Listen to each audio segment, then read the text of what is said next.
keraguan sering dominasi di kaum Gen Z. Kenapa? Sebenarnya semua orang itu bisa. Halo guys, kembali lagi di podcast Salam Bubar. Ngobrol sebelum bubar. Jadi perkenalkan, saya Hani dan rekan saya Elvina. Kali ini kita bakal membahas tentang mindset Gen Z yang sebenarnya mampu tapi kebanyakan ragu gitu, bersama Bapak Agus dan Bapak Ginanjar. Langsung saja ya Pak, sesuai topik kita, gimana sih pendapat Bapak tentang kalimat Gen Z bukan kurang mampu padahal kebanyakan ragu? Saya ya. Oke. Terima kasih. Ini pandangan setiap orang kan beda. Artinya mungkin nanti dari Pak Kim punya pandangan lain. Rasa tidak mampu itu sebenarnya kan hampir semua orang itu memiliki. Ya, betul kan. Cuma gimana ya? Kemauan sebenarnya kembali ke kemauan, ragu itu kan. Sebenarnya semua orang itu bisa. Mbak Elvina misalkan, saya nggak mau ini. Sebenarnya dia itu mampu, cuma dia ditutupi tadi apa? Ragu. Ragu itu sesuatu yang mungkin hampir semua orang tadi yang saya sampaikan itu mempunyai, cuma tinggal bisa nggak sih untuk menghilangkan sifat. Cenderungnya begitu. Semua orang pasti punya sifat ragu, cuma bisa menghilangkannya. Sebenarnya semua orang itu mampu, siap, bisa untuk melakukan satu hal yang mungkin menurut pandangan dia itu sesuatu yang nggak mungkin bisa dilaksanakan, nggak mungkin bisa kita lakukan. Cuma rasa itu yang harus kita buat. Semua orang punya, cuma tinggal bagaimana menyikapi rasa itu. Seperti itu sih pandangan seperti itu. Begitu. Terus gini Pak, kalau kita para Gen Z kan biasanya kayak keputusan itu sebenarnya udah di depan mata gitu Pak. Tapi kita masih kayak bimbang, aduh nanti kalau saya ngambil ini teman-teman yang lain gimana ya? Tapi kalau nggak ngambil ini tuh gimana gitu? Itu gimana ya cara atasinnya? Saya menangkap pertanyaan dari saudari Hani, tapi saya melihat, mari kita cerna dari definisinya dulu ya. Definisi ragu itu banyak sekali dibahas dari psikologinya. Karena keraguan itu sebenarnya adalah problematik mental. Karena mental yang hubungannya dengan pola pikir dan emosi. Kenapa bisa terjadi ragu? Ragu itu adalah hambatan ketika mengambil sebuah keputusan. Sekali lagi ya, hambatan ketika akan mengambil sebuah keputusan, namun garis bawahi kita terperangkap oleh masa lalu, di mana referensi-referensi masa lalu yang kritikal negatif kita lebih dominan, sehingga ada batasan antara kita mengenal kemampuan dan kepercayaan diri. Kadang-kala kemampuan dan keyakinan sebenarnya berbeda. Ada banyak orang mampu tapi tidak percaya diri, didominasi dengan pikiran-pikiran negatif, sehingga kita terhambat untuk berperilaku atau mengambil keputusan itu sendiri. Yang kedua, bahwa keraguan sering dominasi di kaum Gen Z. Kenapa? Karena keraguan adalah kemampuan kita untuk menganalisa ketika kita mau mengambil keputusan. Ada kebimbangan, ada jeda. Kalau orang cepat percaya diri, artinya dia mengambil keputusan langsung bergerak. Karena keyakinan itu hadir berada dalam proses. Paham ya? Keyakinan itu akan datang ketika kita mengambil sebuah keputusan. Nah, keraguan adalah jeda antara kita mengambil keputusan dan referensi kemampuan yang kita miliki. Mungkin seperti itu. Dari segi psikologi. Nanti bisa dikembangkan. Terus gini Pak Agus, kalau misalkan kita seperti tadi kan Pak udah mau ambil keputusan ini, tapi temen kita tuh kayak jangan yang itu, yang ini aja, kayaknya ini lebih baik gitu. Tapi masih dalam kata kayaknya, kan belum pasti ya Pak. Nah itu cara yakinin mereka biar nggak ragu sama pendapat kita tuh gimana Pak? Jadi gini ya, ngompor, bahasanya ngompor kayak gitu. Iya. Jadi kita punya keyakinan apa sih? Seperti ini bahkan kita punya keyakinan A. Nah, kita punya teman nih, menyaksikan ke kita, bilang, jangan, nanti kamu kesini, endingnya kayak gini, kayaknya kan seperti itu. Sebenarnya prosentase untuk yang mempengaruhi bahwa keyakinan kita atau raguan kita itu sebenarnya nggak terlalu banyak dari lingkungan kita, tinggal kembali ke diri kita semuanya. Nggak begitu signifikan prosentasenya antara pengaruh teman sama diri kita, tapi dengan salah keyakinan kita tinggi seperti yang disampaikan Pak Di.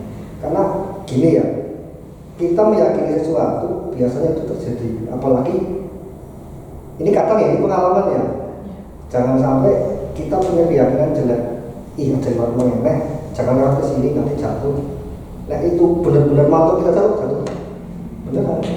Tapi ketika kita coba aplikasi itu ke hal yang maksudnya, yang mengeneh nanti akan ketemu dengan sesuatu yang bagus.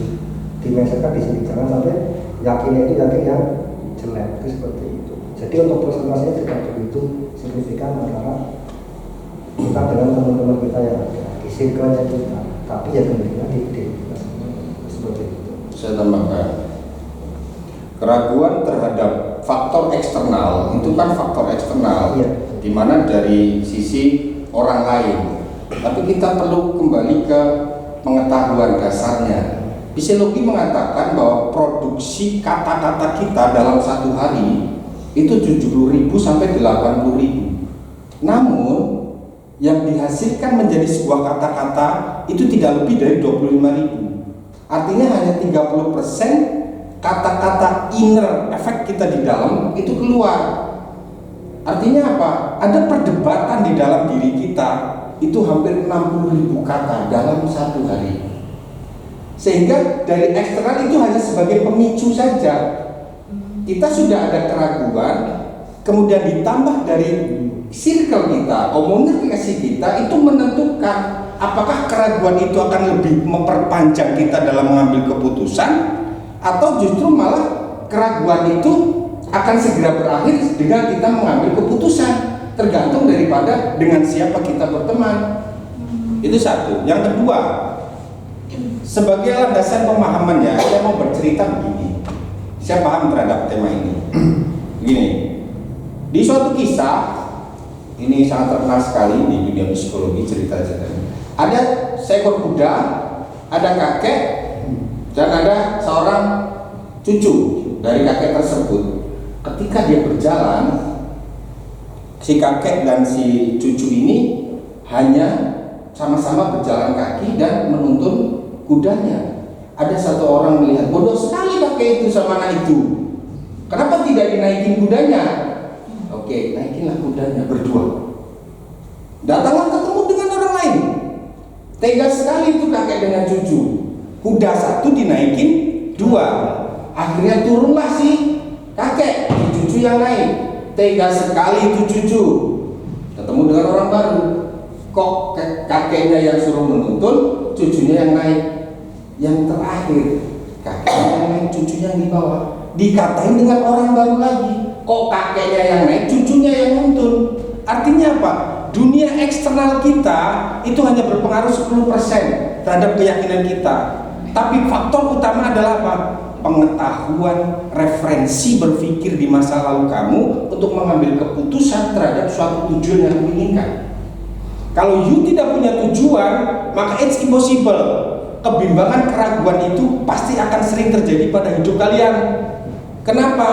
Tujuannya ditentukan dulu, referensi pengalamanmu sebagai hasil reduksi untuk mengambil keputusan. Setiap kali mendapatkan sebuah problematik dan masalah, karena masalah itu memantaskan diri kamu untuk berjalan kepada apa yang kamu tuju dan kamu inginkan. Makin referensi kamu bagus, makin pengetahuan ilmu kamu bagus, masalah-masalah yang hadir untuk memantaskan diri kamu sesuai dengan apa yang kamu inginkan itu lebih mudah dan lebih cepat untuk mengambil keputusan. Begitu. Jadi ini ya pakai malah justru kadang yang prosentase kecil itu malah menjadi penentu. Iya. Bahayanya di situ. Abaikan hal-hal yang tidak sejatinya. Makanya paling kunci dasar adalah kenali diri, percaya diri, mengenal potensi diri, sehingga tidak terjadi yang namanya self efficacy kalau bahasa psikologi, itu kelemahan mengenali kemampuan diri. Nah, belajar itu begitu. Gini Pak, pada momen apa itu keraguan mulai terasa paling berat sih Pak? Momennya Iya. biasanya cenderung kepilihan ya, ya nggak sih? Iya Pak, kadang kita Disuruh milih A atau B, kita sebelum ke situ dulu, artinya belum ditentukan sebuah pilihan aja, untuk memulai aja kadang kita juga kesulitan untuk memulainya, udah ragu dulu di situ kan. Iya. Saya mau jalan ke kanan, iya nggak sih, kan gitu. iya. Nah, momen-momen seperti inilah yang harus teman-teman itu apa ya namanya, dikurangi rasa berpikir yang terlalu panjang, rasa-rasa gitu. Kayak kita terlalu banyak mikir, akhirnya nggak jadi. Contoh aja kalian, janjian kayak minggu depan mau kemana, terlalu banyak wacana, akhirnya kan nggak jadi.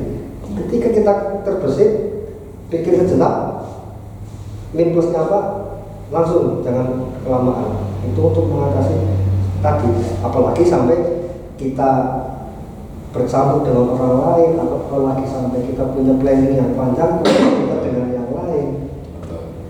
Ya, nek teman-teman kita circle-nya bagus, nek kurang bagus, justru tadi yang prosentase kecil itu bisa menjadikan malah dieksekusinya akhirnya nggak jadi. Itu seperti itu. Jadi momen-momen seperti inilah sebelum kita dihadapkan dengan yang namanya pilihan itu tadi, latihan dulu untuk memanage kita dulu. Itu seperti itu. Momentum ya. Momentum. Momentum itu kapan sih tadi pertanyaannya saya memahami. Kapan sih dalam kehidupan kita begitu terjadi momentum keraguan itu pasti muncul. Kalau di dunia ilmu psikologi itu dibagi jadi 3. Yang pertama jelas adalah transisi.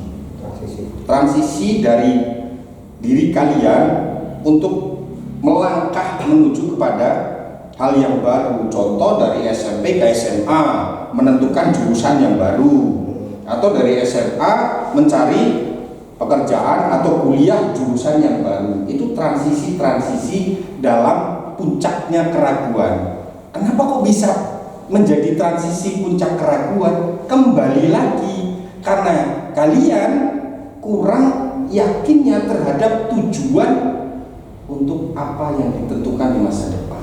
Kalau sudah ada tujuan, keraguan itu sifatnya tidak fundamental, jadi tidak besar.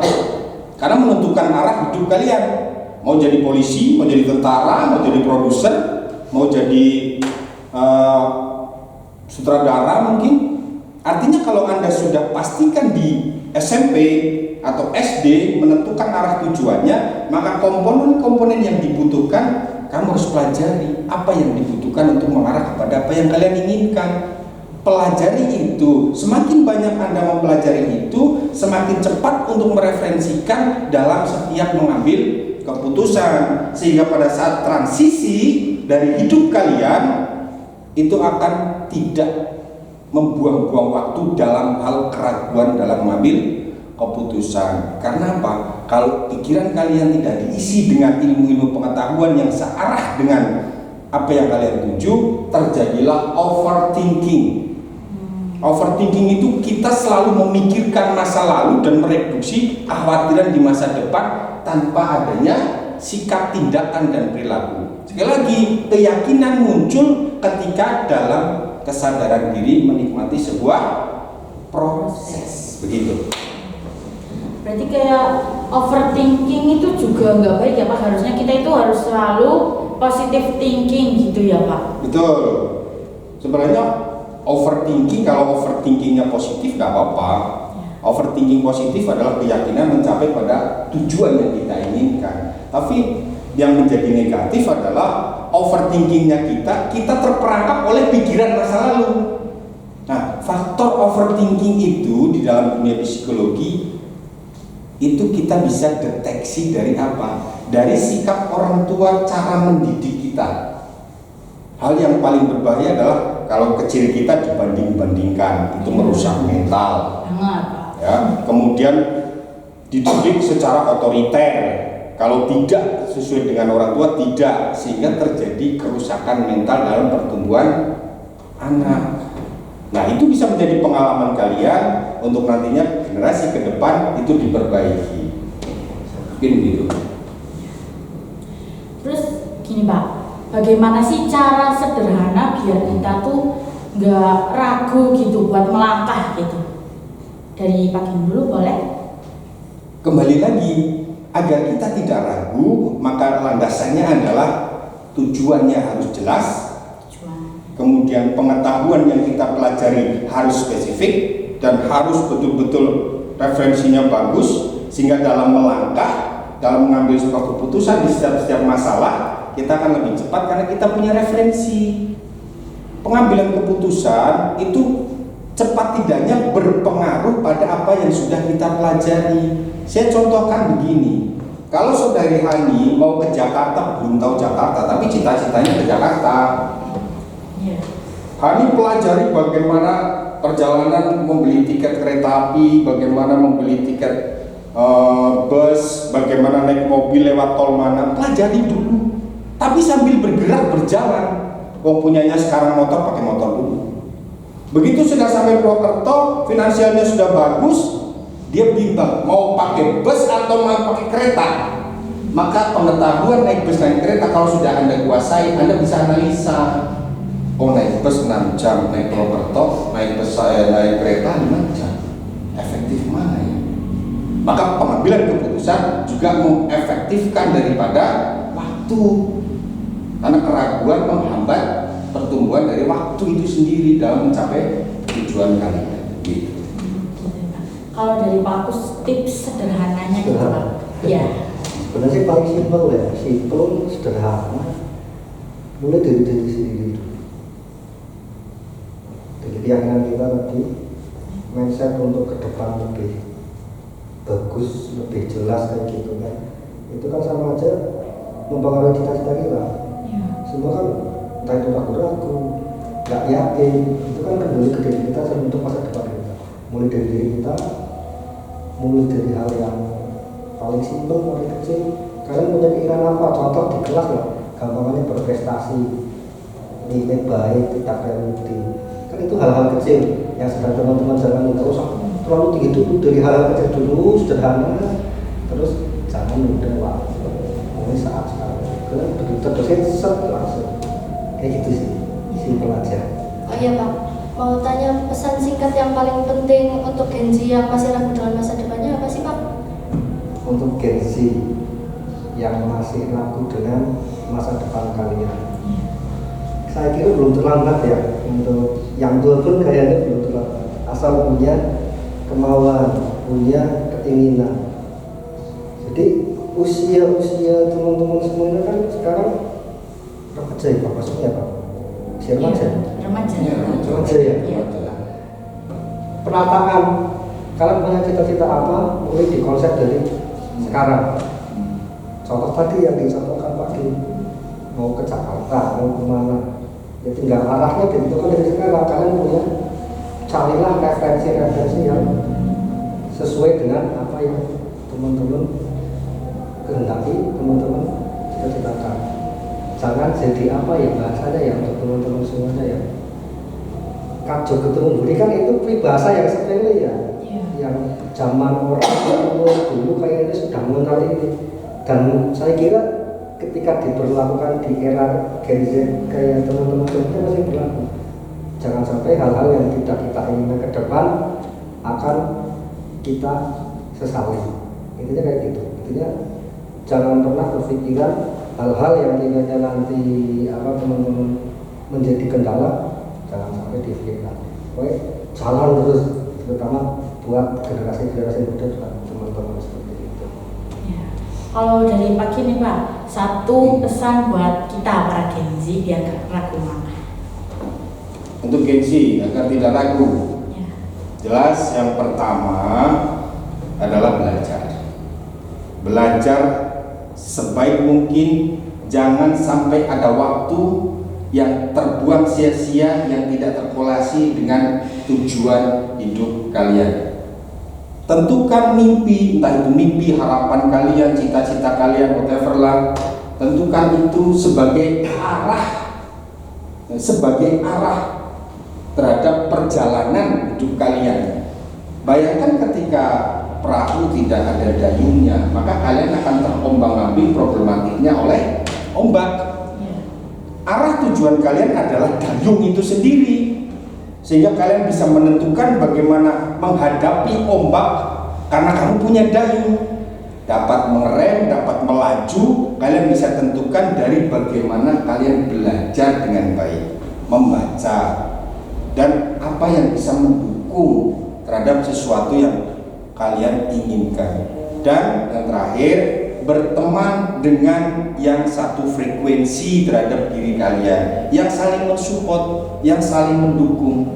Hindari komunikasi-komunikasi yang membicarakan tentang masa lalu atau keburukan orang, keburukan teman. Itu akan mereduksi overthinking kamu lebih tinggi. Kurangi itu, berpikirlah keseimbangan antara masa lalu dan masa depan.